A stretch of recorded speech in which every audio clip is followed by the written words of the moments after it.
যারা ক্ষমতায় থাকতে তাণ্ডব চালিয়েছে তাদের আবার কিসের নির্বাচন, বললেন জামায়াতের আমির।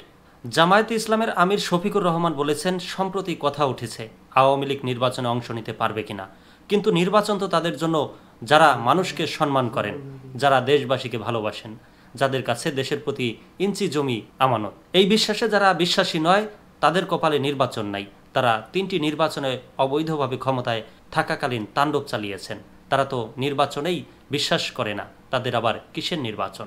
আজ শুক্রবার সকালে নাটোর শহরের নবাব সিরাজউদ্দৌলা সরকারি কলেজ মাঠে জামায়াতের জেলা শাখা আয়োজিত কর্মী সম্মেলনে প্রধান অতিথির বক্তব্যে শফিকুর রহমান এসব কথা বলেন।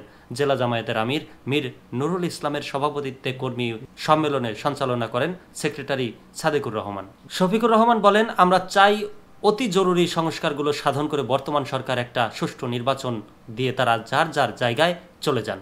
এই নির্বাচনে জনগণ যাকে ভালোবাসেন, যার উপরে আস্থা রাখতে পারবেন, যাদের দেশের দায়িত্বটা দিলে দেশের মানুষকে সম্মান করবেন, ভালোবাসবেন, তাদের বেছে নেবেন। দেশের মানুষের আমানত যারা শ্বশুরবাড়ির নিয়ামত মনে করবেন না, প্রতিটি আমানতের পাই পাই করে হিসাব রাখবেন, তাদেরই তারা বেছে নেবেন। কর্মী সম্মেলন শুরু হওয়ার কথা ছিল সকাল 9:30টায়, তবে ভোর থেকেই হাজারো কর্মী সমর্থক জেলার বিভিন্ন প্রান্ত থেকে সম্মেলনস্থলে আসতে শুরু করেন।